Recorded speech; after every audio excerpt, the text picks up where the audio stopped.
We'd like to thank the Met Museum for allowing us to host this Fireside Chat, as well as Sreenivasan, Chief Digital Officer at the Met, and Kyle Ballarta, Founder and CEO at Falcon Ventures, for speaking on how entrepreneurship has developed over the past few hundred years. To download the Workbench board we created live during the chat, head over to our Facebook page or Flickr channel. If you'd like to visualize your own events, as we did here on the large screen, go ahead and download the Workbench app in the Apple App Store. Make visual conversations with your creative ideas and start collaborating today. Okay, so, hi everyone, my name is Arjun, like Argentina without the Tina, founder of Workbench, which is a collaboration tool for creatives and visual people. Today we have Sree and Kyle who will be talking about history in the entrepreneurship space. Sree will be talking about the entrepreneur side. Kyle, who is around, there he is in the back, he'll be talking about the investor side. The reason why we're putting this together is to talk about the lessons and the learnings over the past few hundred years in the entrepreneurship space. What are some of the lessons we can take away as business owners, some things we can add to our own businesses and whatnot. So we're going to hear a lot of insights from some very cool people, namely Sree and Kyle. So, only Kyle. So please, a round of applause for our guest speaker. Thank you.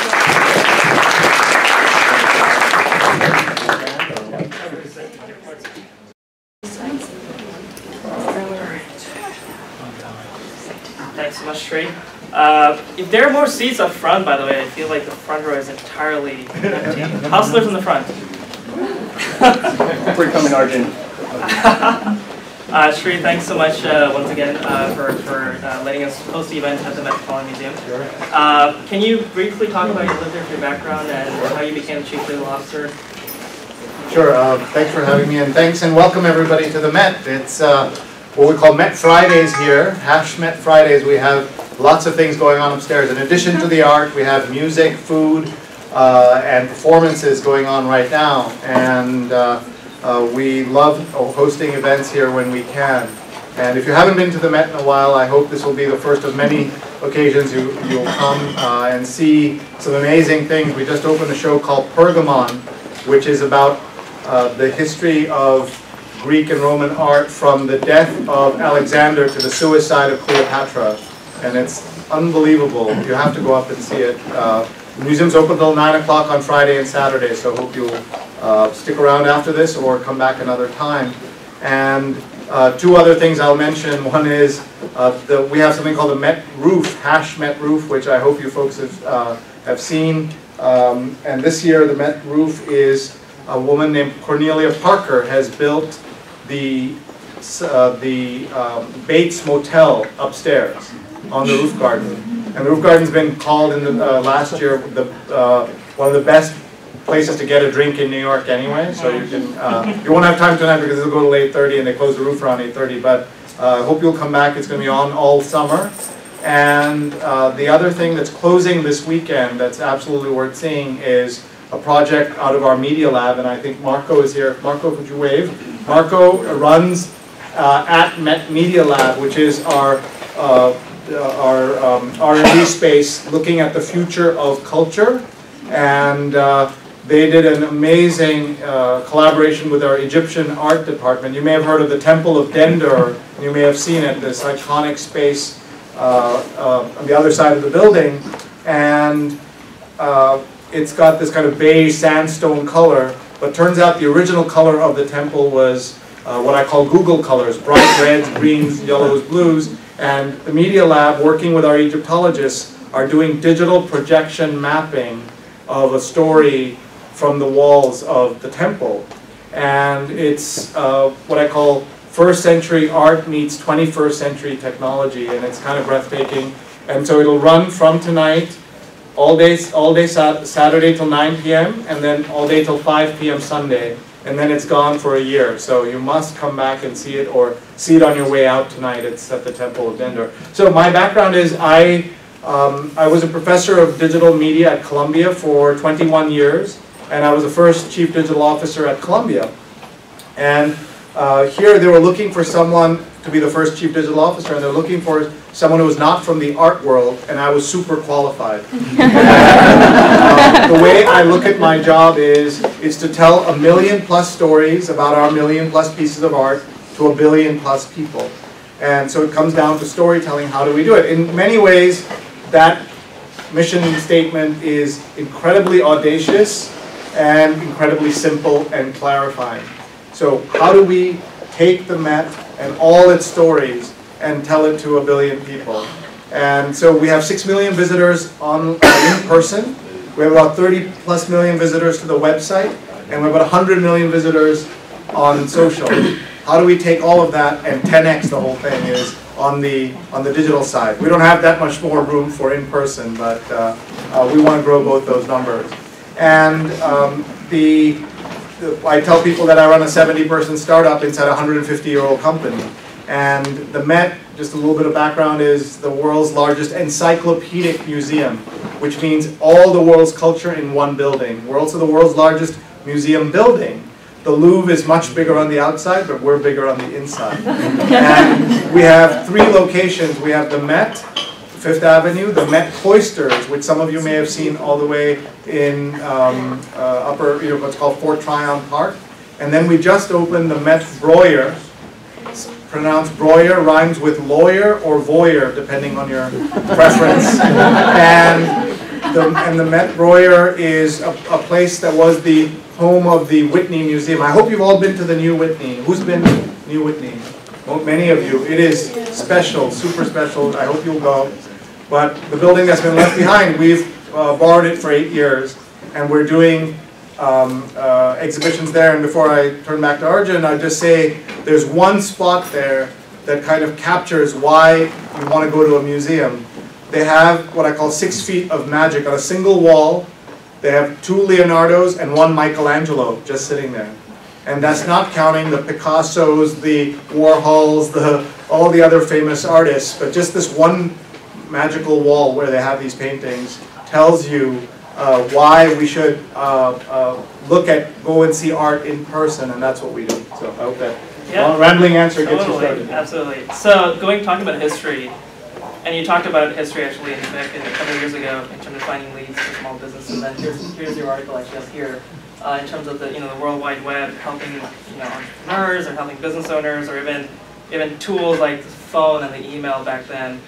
How has geography and technology, how has that influenced entrepreneurship, not just in the last 15 years, but in the last 100+ years? Yeah, or 1,000+ years. 1,000+ years. There's a great book that I recommend to everybody by a guy named Parag Khanna, P-A-R-A-G, last name Khanna, K-H-A-N-N-A. And by the way, this is some kind of Indian mafia thing going on here. You mentioned Parag and Arjun and I. Parag, P-A-R-A-G, Khanna, K-H-A-N-N-A. He was named one of the 75 most influential people for the 21st century by Esquire magazine.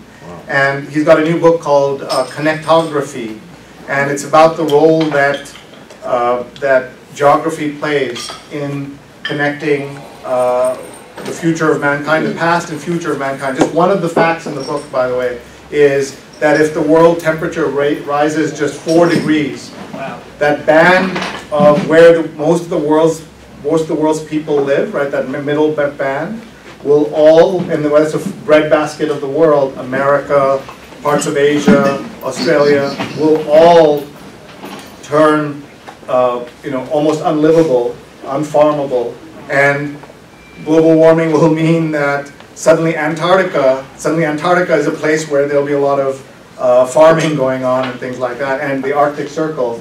And today, 5% of the world lives above the 66th parallel, and if that's the place where all the farming has to happen, you can imagine people would have to move there and live there and farm in Greenland. So I hope you guys are ready for some Greenland action.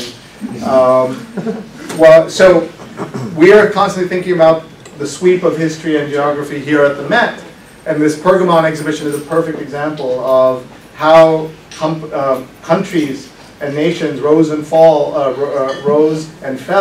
because of where they were and when they were. And that's especially climate change. I mean, the climate change is a big issue. Apparently, it's not for Donald Trump, but it is a big issue, and how it's influencing ecosystems around the world.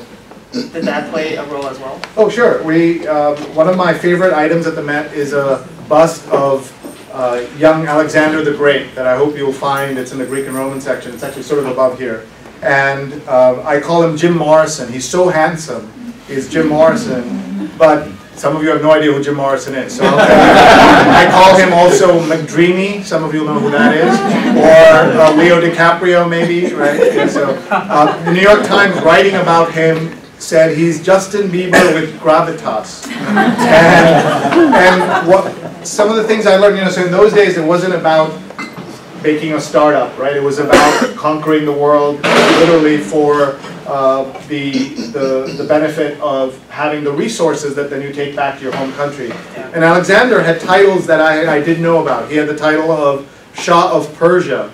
He was Pharaoh of Egypt. Hard to believe. And he was tutored by Aristotle till the age of 16. And personally tutored. And someone said, the Aristotle? And I said, it's the only Aristotle I know. And he conquered the known world. If you look at a map of Europe, right? He conquered the known world, and he got to Northwest India, conquered that. And then he said to his troops, said, boss, we got to go home. We haven't seen our wives and kids in many years. Any other conqueror kept conquering. But he said, let's go home. And he starts heading back, and then he dies, either from dysentery or poisoning, depending on your conspiracy theory. But part of what he was doing is looking for opportunities and places where he could go and have an impact. And he's had tremendous impact since then, and that's what this exhibition is partly about. And I think about that today when we're looking at opportunities for small businesses or startups. I taught for 4 years at Columbia with a gentleman named Ken Lehrer, who I hope you guys will look him up. He runs Lehrer Ventures, now called Lehrer Hippo Ventures with Eric Hippo. He co-founded Huffington Post. He put in the $1 million. Ariana put in her contacts, her background, and her accent. And they created this amazing startup. And one of the things that he taught what I learned teaching with him is that you have to always be looking for opportunities. Ideas are easy, right? Ideas are easy. Think about Alexander, like everybody wanted to conquer the world, but it's all in the execution. And how you execute on your idea is so much more important than the idea itself.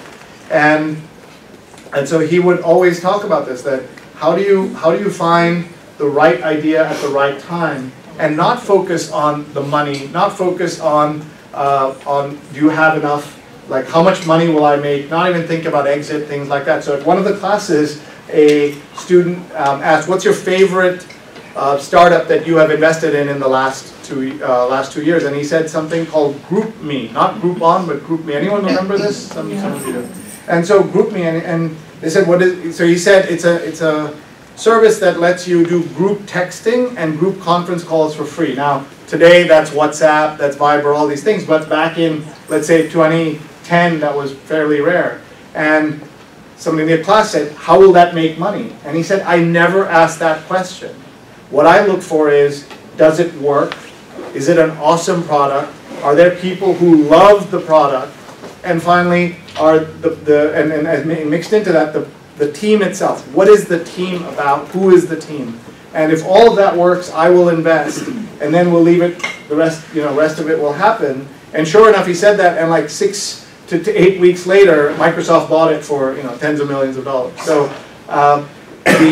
when I look at entrepreneurship and entrepreneurs, I'm so inspired always when I meet folks who are going into business, because I'm too risk averse. That's why I work at only really huge companies like the Met and like Columbia. I don't have the gene that you all have, that you want to go out and change the world. I want to talk about changing the world. You guys change the world. And so I'm very inspired talking to folks who are building things. But I think that we have to think about how can we also learn. And I find too many entrepreneurs are not thinking about history. They're not looking at that and saying, what worked, what didn't. You have to become a student of your startup. Become a student of your subject area.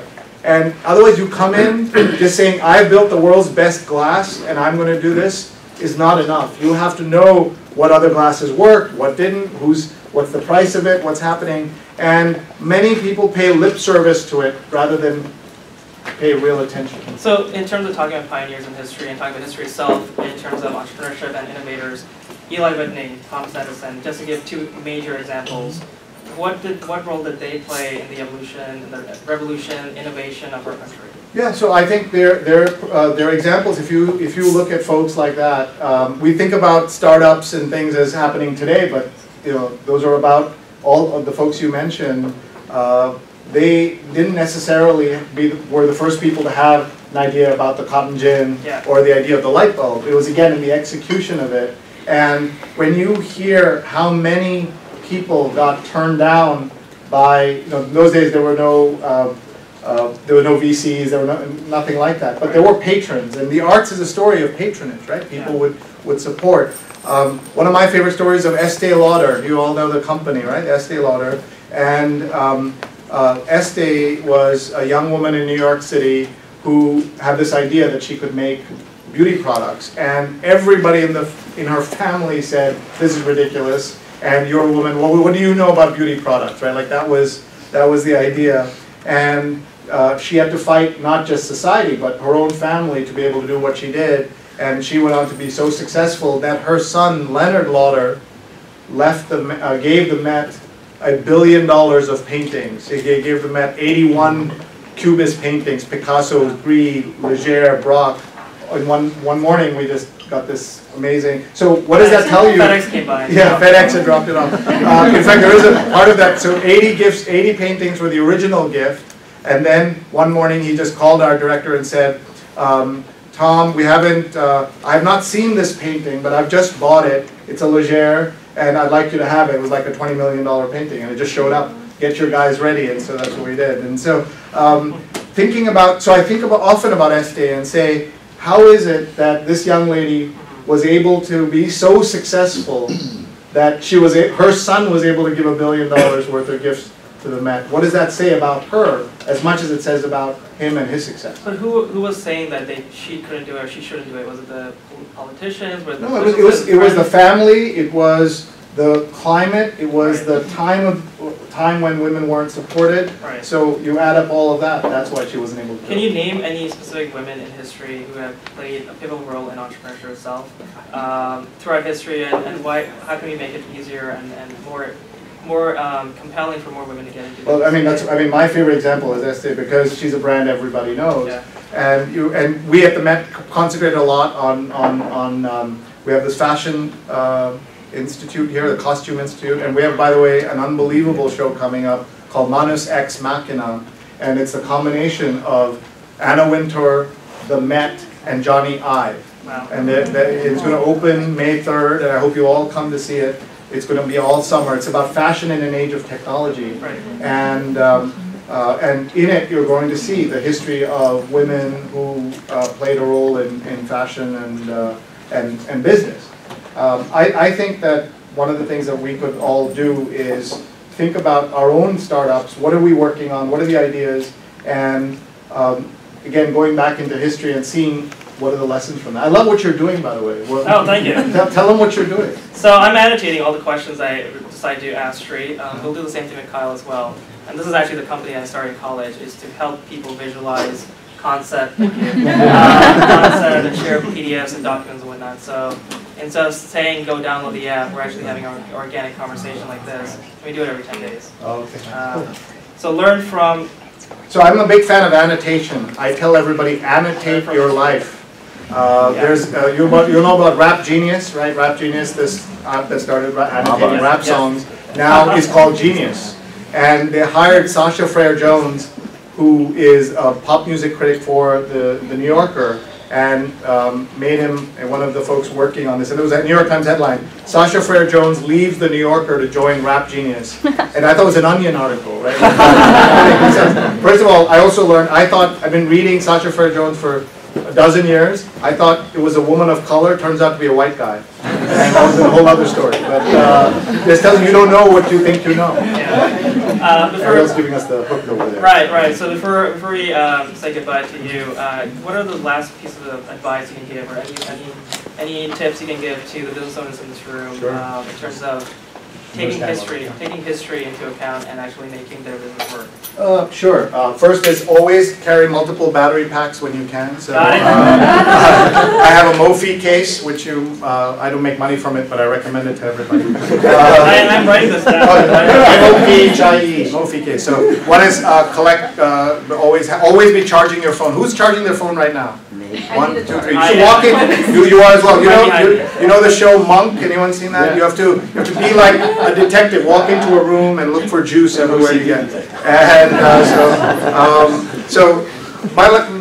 what I'm watching entrepreneurs, I'd say the one thing that they could all do better, all of us, including ones who are doing social media startups, is to be better at social ourselves and understanding what's working, what's not, and getting on the platforms and using it. Tell your own stories really well. Social allows you to do that, especially as you connect with journalists, influencers, things like that. You're so focused on doing your startup, rightly so, that you don't think about how you tell the story of your startup. And social can really help you with that. So I urge you to look at that.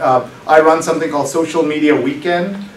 This year it's June 10 and 11 downtown, in Midtown at CUNY Journalism School, and it's pinned to the top of my Twitter feed at Sree, so I hope you'll take a look and tell your friends to come as well. We have about 60 tickets left, so I hope you'll come.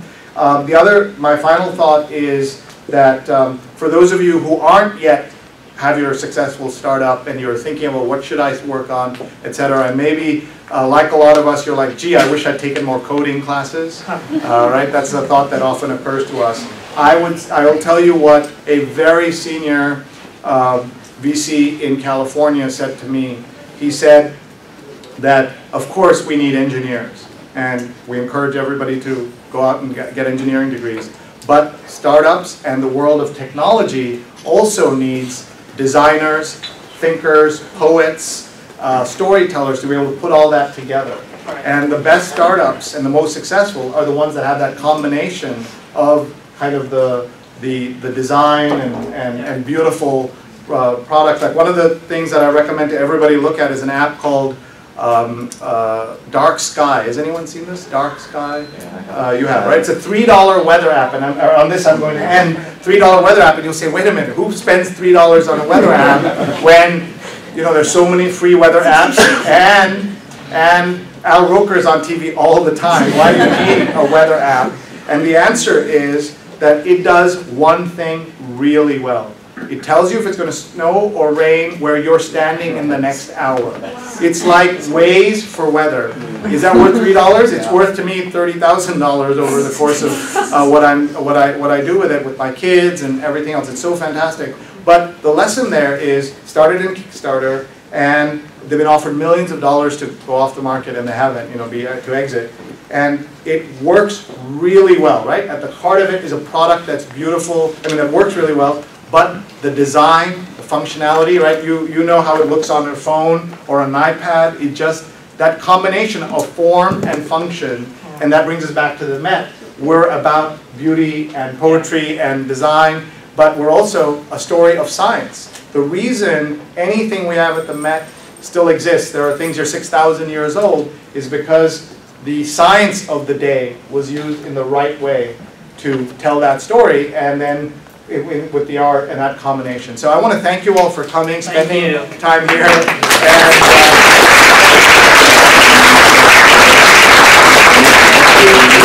you now have a friend at the Met, so I hope you'll keep in touch and come back. This is your museum. I tell people if you won't come to the museum out of love for the art, come out of spite. Because your tax dollars are at work here. We get a tiny portion of our, like something like $11 million out of $300 million comes from the city, but that's your money. So come out of spite, take a look, enjoy the museum, and we'll see you around. Thanks very much, everybody.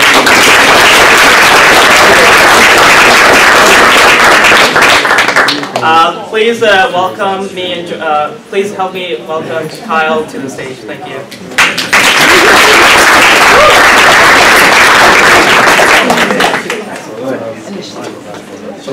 All right, Kyle. So let's talk about the investor side. You're a young entrepreneur. You sold a company, run a VC firm now out of Austin.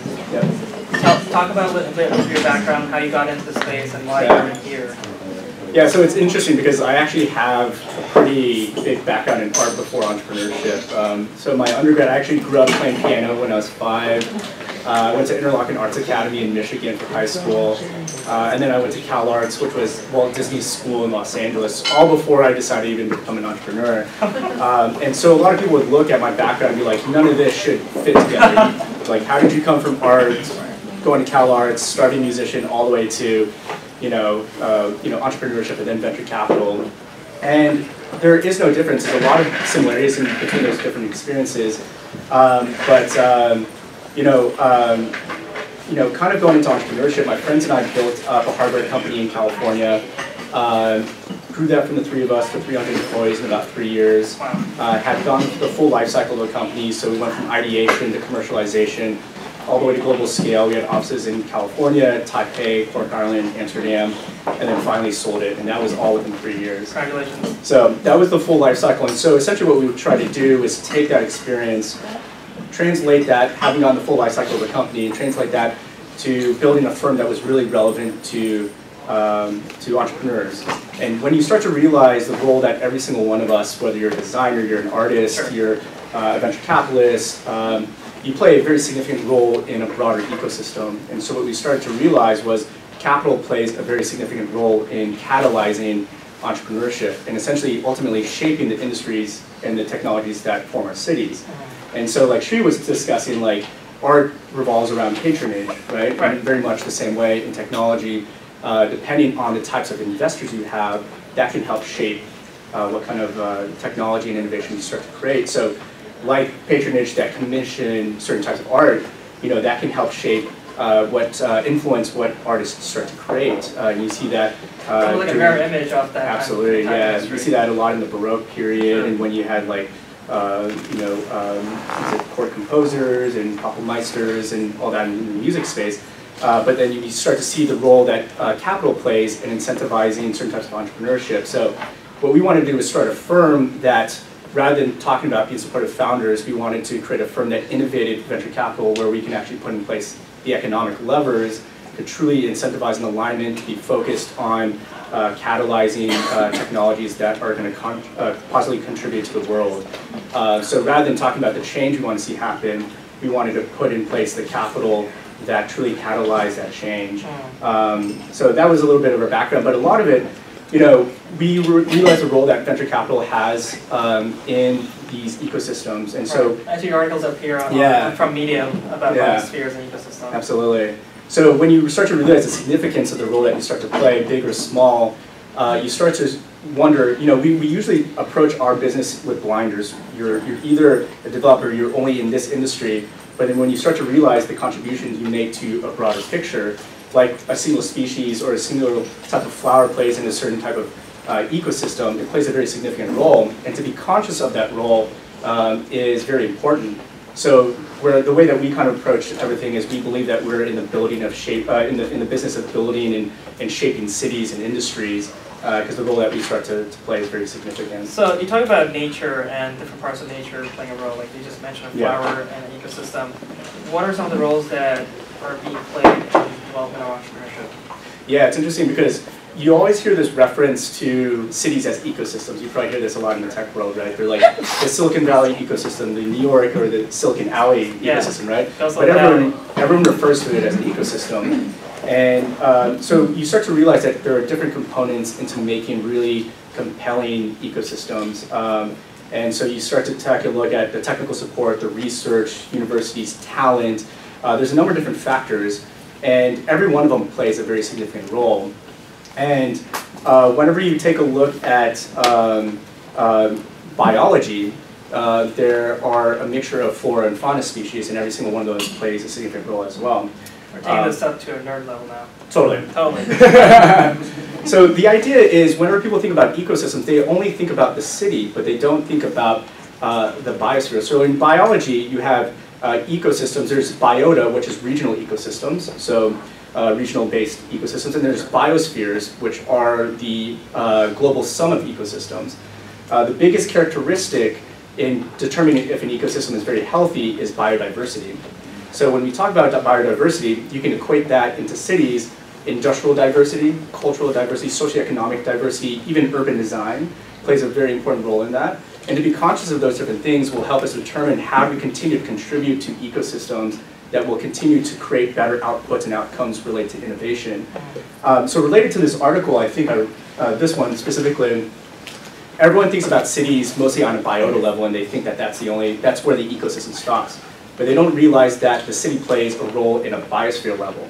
So when you look at it, biodiversity can't only exist sustainably on a biota level, but it has to exist on a biosphere level.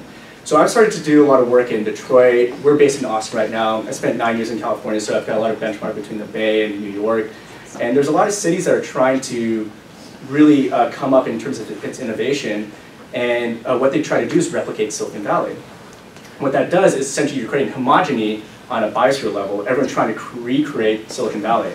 Right. And the more important question is, as a city, you got to figure out what you specialize in. What is the export that city can add to the biosphere? So, New York naturally has strengths in capital. They have strength in media. When you go to the Bay, they have strengths in incubation. There might be more consumer tech down in LA, but there's a reason why those cities cross-pollinate. The cities that aren't necessarily there yet are the ones that haven't cross-pollinated, like the Austins, the Detroits, even Nashville is trying to get on the map. But the idea is to focus on what are you creating and contributing that is valuable versus trying to recreate. And ultimately, that's how you build very, very sustainable cities. It's interesting kind of studying a city like Detroit, and you take a look at this notion that biodiversity is a very healthy characteristic. And Detroit used to be the Silicon Valley of the early 1900s. This is where all the innovation came from. But what happened was the city became very complacent. It homogenized in many different ways. At first, it homogenized in one industry. It decided to put all its eggs in one basket in auto. And because of that complacency, there was no reason to have a center of a city density anymore. There was no reason to exchange ideas, and the factories moved out. And because of that, the urban design also reflected that. So you had this urban sprawl, and you had these suburbs. And so there was no reason to be downtown anymore. There was no reason for people to intermix or to exchange ideas. And because of that, when everything changed, industry changed, markets changed, Detroit was very susceptible to that. So when you look at it, biodiversity, whether on the biota level, but also conscious about it on the biosphere level, is a very, are we contributing to ecosystems that will continually be sustainable, adaptable, and continue to create innovation? When you talk about this with Sree is in terms of geography, like Manhattan itself is surrounded by water, so we tend to be condensed, and we end up with apartments the size of this chair. But I mean, did that help Silicon Valley actually form because we were so condensed and all the talent was, every avenue was known for one talent, and everyone was just a couple blocks away? Yeah, I think so. It's interesting because if you look at the history of civilizations, the reason why civilizations came about was because they had certain resources. Really, civilizations came out of the ability to domesticate food and animals. And out of that, people can create political systems. There was, religion. So everything was essentially, those are the different elements that created civilizations. When you look at New York, it started off as a trade colony. There's, constantly different types of people here, people being opportunistic.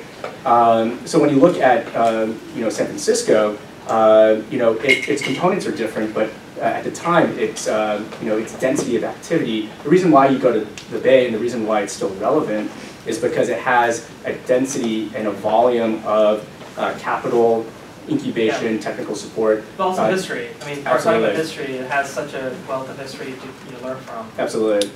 Yeah, and I think it's interesting too. The reason why Silicon Valley is also really compelling is because historically it's gone through a number of different cycles. Yeah. And the same reason why New York is still relevant in many different ways, not just tech, is you have many entrepreneurs that have been successful that do end up on the capital side also committing capital. And again, to the point that the way that you commit capital really influences what kind of innovation actually comes out of those cities. So a city like Silicon Valley that has seen many different unicorns, many different billion-dollar successes, and reinvesting back in the city. Historically, you can compound both expertise, support networks, technical support, all the different components that build a great entrepreneurial ecosystem. New York has done that in a different way. Sure. But comparing that to Austin, it's interesting because if you were, I'm from Austin, and really I gave this talk at Austin Technology Council, and everyone was measuring success based off of how much venture capital was committed in that city. So essentially it was the output measurement, but I was more concerned about the outcome, and I was like, you know, if you were to measure the city based off of how many new category creators you've created or how many disruptive technologies you've created, Austin's not on that map. You know, right now Austin ranks maybe 4 or 5 venture capital committed, but we haven't created new category creators, and the reason why is because it's still a young town that still has to go through those cycles, and again, historically, to be able to compound expertise that will give all the different components, like the capital partners, the ability to commit capital and expertise, you know, that compound over time. But you start to see that the outputs of the city is also reflective of the history there as well. So what role, so switching gears now, what, instead of the business owners and the people who actually made money and are reinvesting into the ecosystem itself, what role does the government play? Yeah. If you talk about laissez-faire and the history, the historical role of laissez-faire, the invisible hand and whatnot, the economic trends impacting entrepreneurs and business owners, should a government actually play an active role or not an active role? I mean, we're seeing this in the elections right now. Yeah. What is your opinion on that? Yeah, it's interesting because I think whatever your opinion is, policymakers are always going to be a stakeholder. And the question at the end of the day is, have you learned anything from our history? Yeah, yeah. You know, it's interesting because when you look at it, you have 2 types of stakeholders moving at misaligned paces. Okay. And so I think when you look at change... Hillary and Trump? No, I think, not individual stakeholders. In terms of private sector and government and policy, when you look at it, to make change happen, you have to create alignment, right? And right now, you constantly find frictions between policy and innovation. And when you look at technology and Moore's law, you see innovation progressing at a compounded rate. So you kind of have this S-curve, right?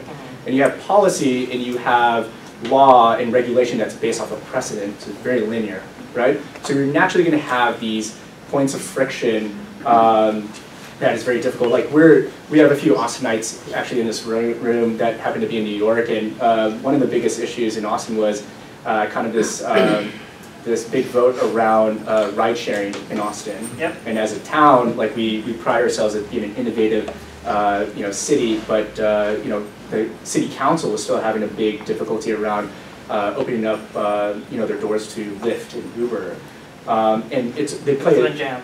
Absolutely. So you start to see the role that policymakers play in it, and I think what the bigger problem is we have stakeholders that continuously sit siloed, that never can empathize, and I think you see that you probably see a lot of like venture capitalists that came from investment banking and all that, but they never sat in the shoes of an entrepreneur. So you see that silo exists, but then also you see that both in policy, that you have people developing policy with no clue, like the dynamics about technology and innovation, the things that contribute to actually solving the pressing social environmental issues around those cities. So I think what we need to be able to do is break down those silos. When you look at disruptive technologies and truly seminal innovation, they're combinatorial. They're the convergence of other technologies. They're the collaboration of other technologies. And even if you want to relate that to art, truly seminal and in many ways avant-garde art was the creation of interdisciplinary art, mixed medium art. And those were the things that created better outcomes and better outputs. And I think for a policymaker to be able to fully empathize where technology should go, where innovation should go, they should have better working relationships with the private sector and vice versa. I think in general, all those stakeholders need to not only be conscious of each other, but the collaboration should be there, and we should break down the barriers between those silos. So talk to me about this article. So you wrote an article about change and innovation. Yeah. What does that mean to you personally as an investor yourself, and what has that meant to a country in the last 100 years? So if you think about the U.S., we were a startup at one time, but we innovated. We made it here as a country, and other countries didn't make it, and they were taken over by other countries. Yeah. Right? What does change mean to you from a historical perspective? Yeah. I think so this article specifically, I talked about just assume that you're wrong. in everything that you do. Like you're going to be wrong at some point. And the idea is there are no constants in this world. The only constant is that the world is constantly changing. That's really the only constant. So when you look at that, there's a humbleness that comes with it, which is like, I could be right today, but easily be wrong tomorrow. And so we've seen this in technology, where a technology might enter into the market too soon and the market doesn't accept it, but later it becomes very significant. It'll be a game changer. So we talk about Napster as an example, right? Napster came to a market, completely disrupted how digital content was distributed right before a market really, an industry knew how to accept it, right? And it was deemed wrong. They got hit up with so much copyright infringement lawsuits. So when you look at it, like someone like that was wrong in their time, but when you look at it too, it changed the whole world of digital distribution. The way that we distribute content was based off of Napster, whether it was iTunes or the way that we release music now. But the idea was they came in, they were noted as wrong, and they were the right. When you look at it from a social setting, we used to think that slavery was okay at some point. That was right at that one point, and it's ultimately wrong today, right? Yes. Yeah, no, exactly. I'm glad we all agree on that. But the idea is, even from a social perspective, is if you start to think about the possibilities of you being wrong, there's this humbleness that comes into it, which is to constantly be exploring and constantly be open versus having staunch, hardline stances on things, but to be able to embrace differences. And one of my favorite quotes from Umberto Eco was, harmony is not the absence of differences, but it's the equilibrium between them. So being able to accept different perspective allows you to understand that, this technology could be wrong today, but it could be right tomorrow. And me being in the business of being able to anticipate certain technologies that are going to completely change the world, like I have to have a better understanding of things that potentially could evolve over time as the world constantly continues to progress. So before we end the talk, and by the way, if anyone has questions, we will be opening up in a couple of minutes. Before we end, do you have any tips for the business owners in this room? Any advice for them? Again, history repeats itself. Yeah. We've seen that over and time again.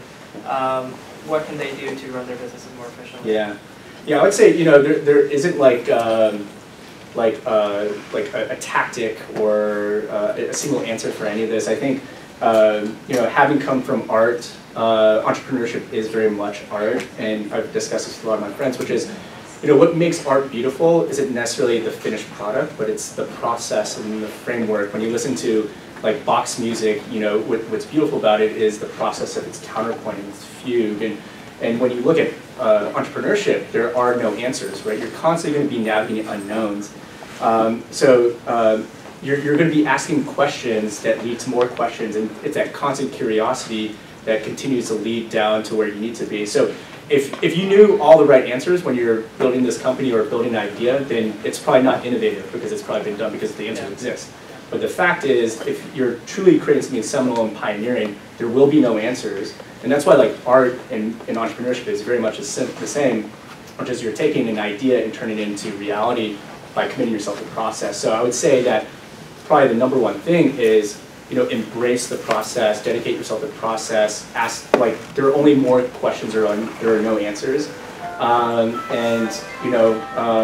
would say that would be probably the biggest thing, because whatever industry you're in, whatever problem you're trying to solve, dedicating yourself to a process that continues to let you navigate the unknowns. That's probably the strongest thing that will work for you. Thank you. Do we have any questions for Kyle in terms of innovating, in terms of entrepreneurship? Go ahead. Can you say your name and company? My name is Julia. Hi, Julie. Hi, I'm Julia. I work for Talkify, which is a dating startup. So what I'm kind of curious about, from your opinion here, if we're in this new day and age where we have technology and it allows us to overcome distance and space becomes virtual, what's going to happen to these independent ecosystems, which we've been talking a lot about geography and just talking about cities, but now this biosphere in this virtual world, I could see a lot of boundaries blurring and a fluidity amongst these different ecosystems. Yeah. What do you anticipate that to look Yeah, like? totally. No, it's interesting because when you look at cities, like cities used to be built off of waterways, right? Like New York, you know, even Austin was Waterloo, it's on the Colorado, Detroit, St. Louis, Pittsburgh. These were cities that their way to cross-pollinate was because of these waterways. So let's look at geography, right? Also, technology was based on that. Yeah. The rivers to actually run. Yeah. And it's funny because if you really study history too, like when you look at certain civilizations that were really early on, like Easter Island, Pitcairn Island, even the Norse islands, the Scandinavian islands, the only reason why they survived at some point was because they were able to cross-pollinate with each other island. So the roles, even though we no longer are prohibited by rivers or waterways, we still have a need to collaborate and to be able to exchange ideas. So whether that's augmented or enhanced by technology to break down the distances, I think the biosphere is becoming even more interconnected and even smaller because now we can collaborate with Tel Aviv, and now that's raising the bar and democratizing other cities like what is it? They have what is it, Silicon Prairie in North Carolina. well, they call it that one too, but I think it's like Fargo, and in like cities like that are starting to be able to play a little bit. So the composition of the biosphere is changing, but the roles of like the components of what makes these cities relevant and the outputs of these cities still exist, but they're being fulfilled by different components. It's kind of like, before we relied on Tower Records to distribute content, now we rely on iTunes and all that. The role still exists to distribute content, but who fulfills that or how we do that changes. So I think technology, the fulfillment of those needs still exist. How we evolve to do that, it's yet to come. Got a question in the back?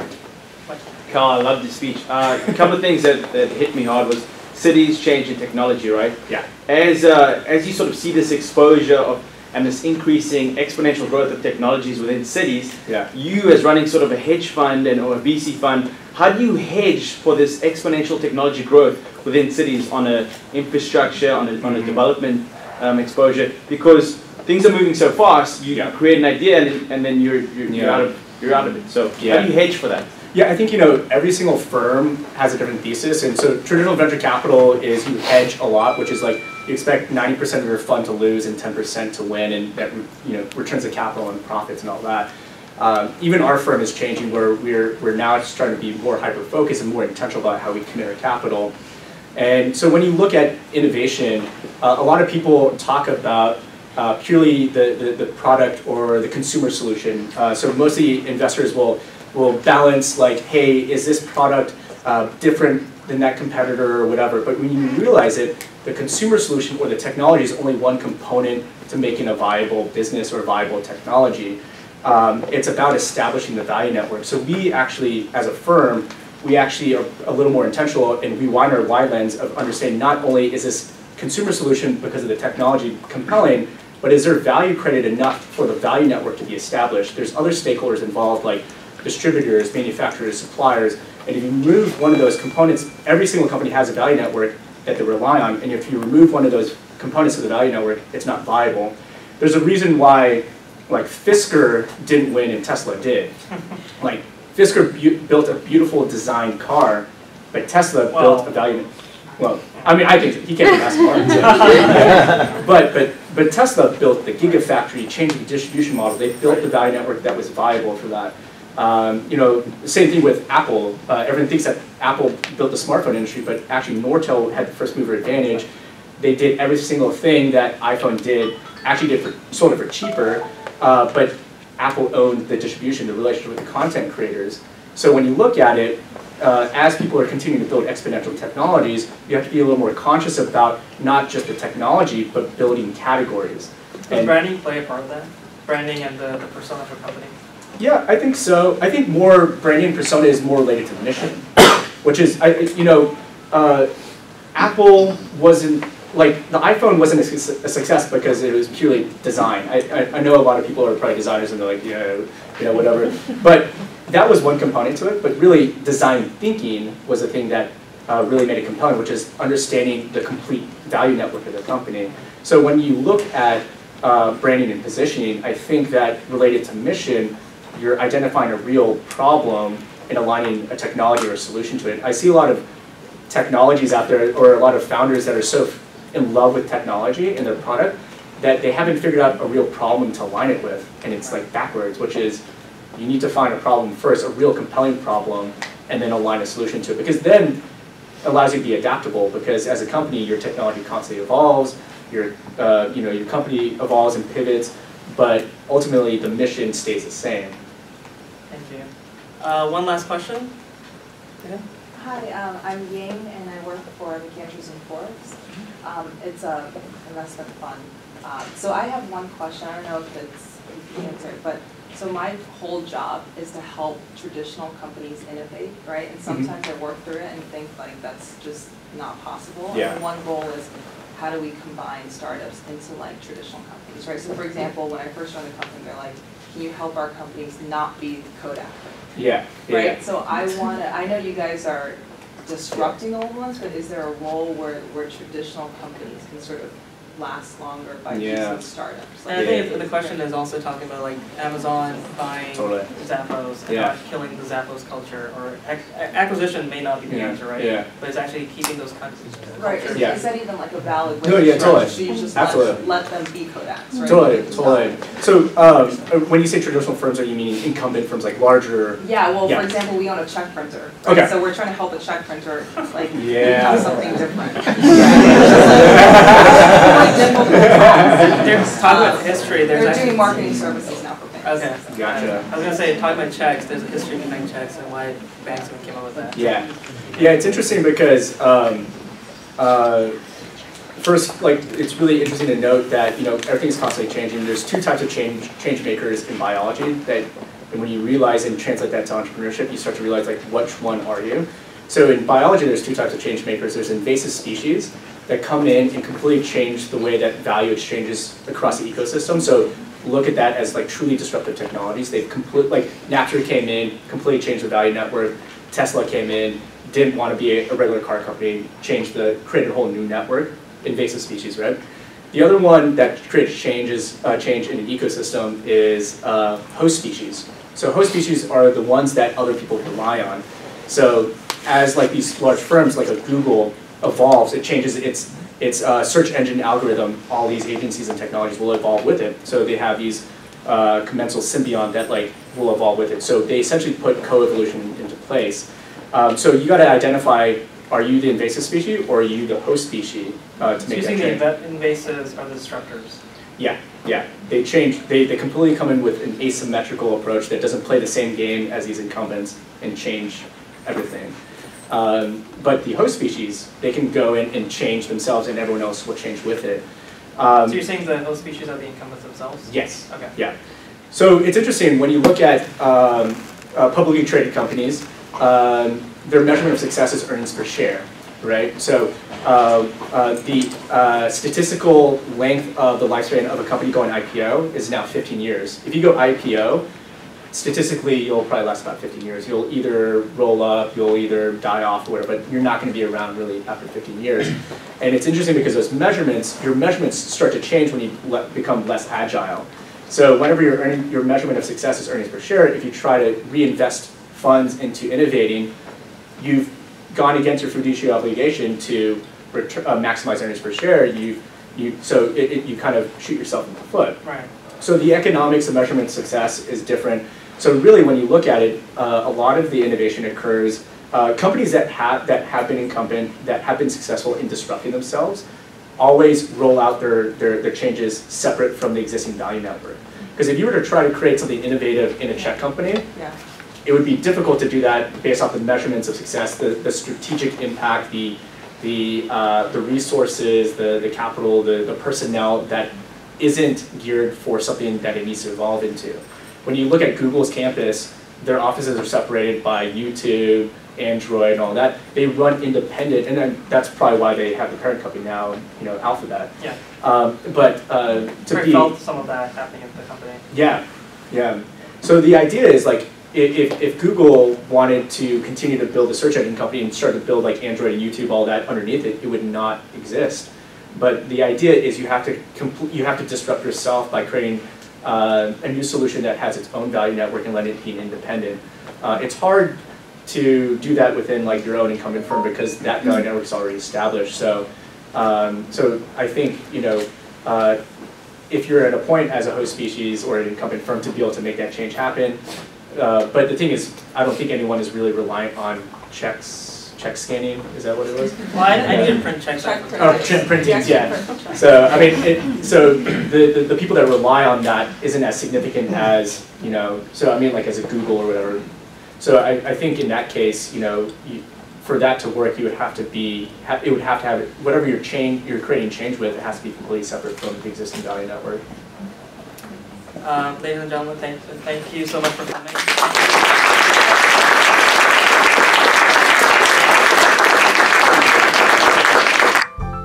Hope you enjoyed the show, and thank you so much for watching our fireside chat with an actual fireplace. To download the workbench board we created live during the chat, head over to our Facebook page or Flickr channel.